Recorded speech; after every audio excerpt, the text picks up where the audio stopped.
आपको ये कहकर जरूर डराया जाएगा कि एक अरशद राना जीतने से क्या होता है, तो मैं उनको बताना चाह रहा हूं, भाई रुक जाइए, मैं आपको बताना चाह रहा हूं कि आरएलडी के कितने सांसद लोकसभा में है? 2 ही तो है ना, 2 है उनके, और एक विधानसभा की सीट बीजेपी की उनके लिए छोड़ देती है। और जब मजलिस इलेक्शन लड़ती है उत्तर प्रदेश में, तो ये तमाम के तमाम बड़े बड़े लोग जो मुस्लिम क़यादत को, जो आपकी एक आज़ाद क़यादत को बर्दाश्त नहीं करते, वो ये कहना शुरू कर देते हैं कि नहीं नहीं एक होगा तो क्या होगा।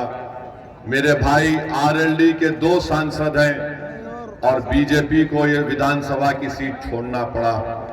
अगर उत्तर प्रदेश में मजलिस इत्तेहादुल मुस्लिमीन के 10 से 15 विधायक कामयाब हो जाते हैं, 2 से 3 सांसद अगर कामयाब हो जाते हैं, तो इसका फायदा किसको मिलेगा? इसका फायदा आप ही को मिलेगा, इंसाफ आपको मिलेगा, नाइंसाफी का खात्मा होगा, जुल्म का खात्मा होगा। ये बात हम बार बार आपके दरमियान में आकर कह रहे हैं कि भारत की लोकतंत्र में हर समाज के पास उसकी एक आवाज है, और जब तक आप उस आवाज को मजबूत नहीं करेंगे, उनको जिताएंगे नहीं, आपकी कोई तकलीफ दूर नहीं होगी। पिछले 4-5 महीने पहले पार्लियामेंट के चुनाव हुए। आज भारत की पार्लियामेंट में चाहे वह अपर कास्ट हो या बैकवर्ड क्लास हो, इनकी आबादी के लिहाज से उनके सांसद जीत कर आए हैं। अगर एक समुदाय है जिनके सांसद आबादी के मुताबिक नहीं जीत पाए हैं, तो भारत की सबसे बड़ी अल्पसंख्यक समाज मुसलमान है। इसका जिम्मेदार कौन है बताइए आप? इसके जिम्मेदार किसी हद तक हम भी हैं, जो हम डर जाते हैं कि नहीं नहीं अगर हम मजलिस को वोट देंगे तो बीजेपी जीत जाएगी। मेरे भाई, मैं आपसे यह कह रहा हूं, यकीनन बीजेपी को हमको रोकना है, मगर क्या हमारी जिंदगी की इब्तिदा खाली इनको रोकने में और फिर हमारी जिंदगी का खात्मा इनको रोकने में खत्म हो जाएगा? फिर हमारी आवाज कहां पर जाएगी? मिसाल के तौर पर मैं आपको बताने के लिए कह रहा हूं, आज भारत की पार्लियामेंट में नरेंद्र मोदी की हुकूमत ने एक वक्फ बिल का कानून, एक वक्फ बिल बनाने का कानून पेश किया। अगर मजलिस इत्तेहादुल मुस्लिमीन के कम से कम 3 MP होते, इम्तियाज जलील अगर औरंगाबाद से कामयाब हो जाते, अख्तरुल ईमान बिहार किशनगंज से कामयाब हो जाते, तो क्या मोदी इस तरह की हरकत करने के बारे में सोचते? और आप जानते हैं कि वक्फ बिल क्या है? ये जो वक्फ बिल नरेंद्र मोदी ने भारत के पार्लियामेंट में पेश किया, ये बिल ये कहता है कि कल अगर ये बिल कानून बनेगा तो कल कलेक्टर DM ये फैसला करेगा कि वाकई में ये मस्जिद वक्फ है या नहीं, ये खानका वक्फ है या नहीं, मदरसा वक्फ है या नहीं, या कब्रिस्तान वक्फ है या नहीं। और वक्फ बाय यूजर को इस बिल में निकाल दिया गया है। मैं जिम्मेदारी के साथ आज आपके दरमियान में ककरौली गांव में खड़े होकर आपसे और उत्तर प्रदेश के तमाम जिम्मेदारों को बता रहा हूं, उत्तर प्रदेश सुन्नी वक्फ बोर्ड में जितनी जायदादें रजिस्टर्ड है, 99% वक्फ बाय यूजर है, यानी उसका कोई डीड नहीं है मगर रजिस्टर्ड है। अगर खुदा ना खास्ता यह कानून बीजेपी की हुकूमत बनाएगी तो इन तमाम 99% वक्फ जायदाद का क्या होगा? क्योंकि मोदी ये कह रहे हैं कि जो जायदाद वक्फ होती है, हम और आप मानते हैं कि उसका मालिक अल्लाह होता है, सुबह क़यामत तक मालिक उसका अल्लाह होता है, मगर मोदी इस तरह का बिल पार्लियामेंट में पेश कर रहे हैं कि मालिक अल्लाह नहीं होगा, मोदी होगा और मेरा नायब का DM होगा, कलेक्टर होगा। उत्तर प्रदेश में जितनी सुन्नी वक्फ बोर्ड की प्रॉपर्टियां हैं, 99% वो वक्फ बाय यूजर है। इस बिल में वक्फ बाय यूजर को उड़ा दिया गया। इस बिल में यह बात लिख दी गई है कि अगर कोई भी जाकर डीएम कलेक्टर के पास ये शिकायत कर दे कि ये फुला जायदाद वक्फ की नहीं है, तो कलेक्टर जब तहकीकात का इंक्वायरी का ऑर्डर देगा, जैसे ही वो इंक्वायरी का ऑर्डर देगा उस वक्त से वो जायदाद वक्फ नहीं रहेगी। कब तक वक्फ नहीं रहेगी? जब तक कलेक्टर या डीएम अपनी इंक्वायरी मुकम्मल नहीं कर लेता। डीएम इंक्वायरी मुकम्मल नहीं करेगा, इंक्वायरी का ऑर्डर जारी कर देगा, वक्फ की प्रॉपर्टी से, जायदाद से हम महरूम हो जाएंगे। आप बताइए फिर किसका नुकसान होगा इस बारे में? फिर उसमें बिल में लिख दिया गया कि उत्तर प्रदेश के आज वक्फ बोर्ड में उसका एक एक मेंबर रुकन सिर्फ मुसलमान बन सकता है। मोदी कह रहे हैं कि नहीं, कम से कम 2 गैर मुस्लिम तो बनना ही बनना है, और इलेक्शन नहीं होगा रियासती वक्फ बोर्ड में।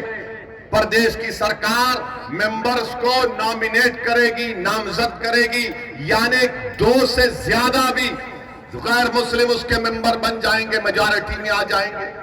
मकसद एक ही है कि मोदी ये चाहते हैं कि भारत से वक्फ की जायदादों को खत्म करके रख दिया जाए। मस्जिदें वक्फ ना रहे, दरगाहें ना रहे, खानखाएं ना रहे, कब्रिस्तान ना रहे। इसीलिए मोदी ने इस तरह के बिल को भारत की पार्लियामेंट में पेश किया है। मैं आपको खबरदार कर रहा हूं, मैं आपको बाखबर कर रहा हूं, अगर आज आप नहीं जागेंगे, इस बिल के खिलाफ सदाए एहतजाज नहीं बुलंद करेंगे, तो याद रखिए हम अपनी वक्फ जायदादों को खो देंगे और बाद में रोने से कोई फायदा नहीं।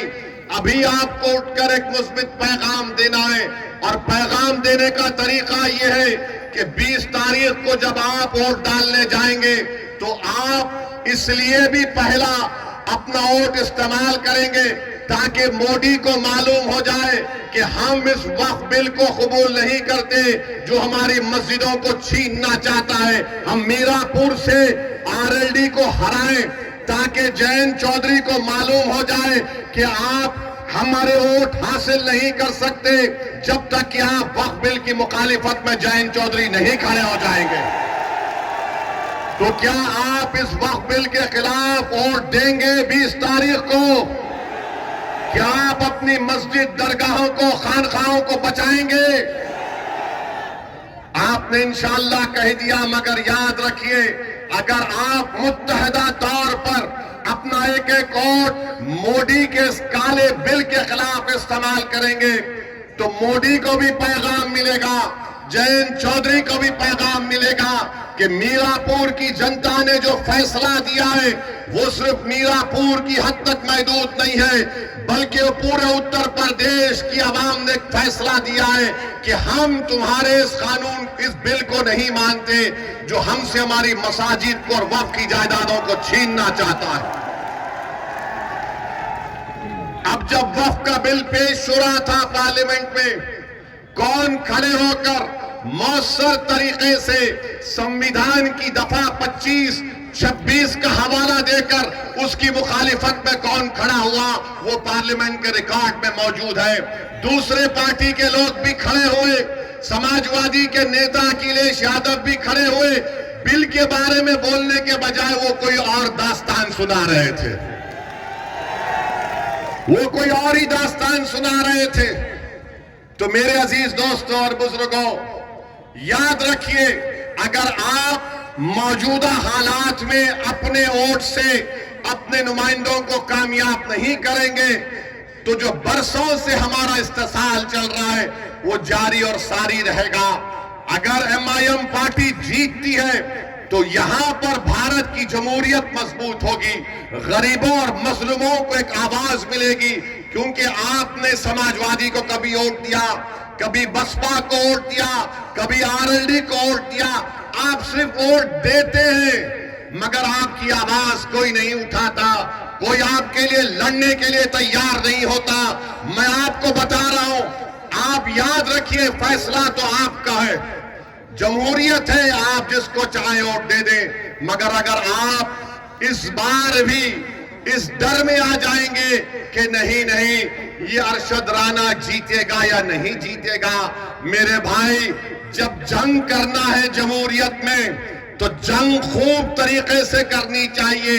हमारा मामला यह है कि जंग करने से पहले हम नतीजे पर पहुंच जाते हैं। जंग करने से पहले हम नतीजे पर पहुंच जाते। अरे हम हार गए तो कैसा। अरे मेरे भाई, मिसाल दे रहा हूं समझाने के लिए, बुरा मत मानिए। 70 साल से वो फलस्तीनी गाजा और मगरबी किनारे में लड़े जा रहे हैं, मर रहे हैं। 40,000 अब तक मर गए, 12 लाख बेघर हो गए, लाखों लोग बेघर हो चुके हैं। मगर उनके हौसले को देखो, वो डर नहीं रहे बल्कि मुकाबला कर रहे हैं। क्यों मुकाबला कर रहे हैं? क्योंकि इजराइल एक जालिम मुल्क है। इजराइल एक जालिम मुल्क है और वो जालिम मुल्क गाजा में नस्लकशी कर रहा है। मगर एक मिसाल देने के लिए आपको बता रहा हूं। दूसरी बात मैं आपके सामने ये अर्ज करना चाह रहा था कि यहां पर अंसारी बरादरी बहुत बड़ी तादाद में है। उनका कारोबार पूरा का पूरा ठप होकर रह गया, कोई नहीं पूछता। आप देखते जाइए बीजेपी क्या कर रही है। जो भी अल्पसंख्यक समाज के लोग अपने हाथ और खून पसीने की कमाई से अपनी जिंदगी गुजारते, उनकी कारोबार को, उनके बिजनेस को खत्म कर दिया जा रहा है। मगर कोई आवाज उठाने वाला ही नहीं, कोई लड़ने वाला ही नहीं। चुनाव आ गया तो सब आ जाते हैं कि भैया को जिताओ, दरी बिछाओ, अपनी जवानी को कुर्बान करो, उसके बाद हम ही मरते हैं, उसके बाद हम ही मरते हैं। तो मेरे अजीज दोस्तों और बुजुर्गों, मेरे भाई आप सुनिए। हाँ, जिंदा है, आप भी जिंदा है, हम भी जिंदा है। हम और आप जब तक जिंदा है उस वक्त तक कयामत नहीं आने वाली, अल्हम्दुलिल्लाह। अब तीसरी जो अहम बात हम आपको बताना चाहते हैं, यहां पर आप जानते हैं कि मजलिस पार्टी जब लड़ रही है तो मुझे बताया गया कि हस्बे आदत, हस्बे रिवायत हमारे जो सियासी मुखालिफिन हैं वो बोलना शुरू कर दिए, भाजपा का फायदा हो जाएगा, भाजपा का फायदा हो जाएगा। कहां से फायदा होगा मुझे बताओ। अच्छा, यहां पर एक और विधानसभा में उत्तर प्रदेश में चुनाव हो रहा है, करहल में हो रहा है। करहल में बीजेपी का उम्मीदवार कौन है? अखिलेश के भाई धर्मेंद्र का बहन भाई लड़ रहा है। तुम अपने परिवार को नहीं रोक सकते और तुम आकर यहां पर मीरापुर में कह रहे हो कि मजलिस लड़ रही है तो फलां को फायदा हो जाएगा। अरे तुम्हारे भाई का बहन भी लड़ रहा है, यानी तुम्हारे परिवार हर पार्टी में बैठकर मलाई और गुलाब जामुन खा लेंगे और हमको वोट ना दे कोई। ये कैसे होगा बताइए आप। और अहम बात मैं आपको याद दिला रहा हूं, 2012 सितंबर, ये मुजफ्फरनगर जिले में आता है। अखिलेश यादव मुख्यमंत्री थे, मुजफ्फरनगर का फसाद हुआ। आजादी के बाद सबसे ज्यादा अल्पसंख्यक समाज के मुसलमान अगर बेघर हुए 50,000, इसी अखिलेश यादव जब मुख्यमंत्री थे बेघर हुए थे।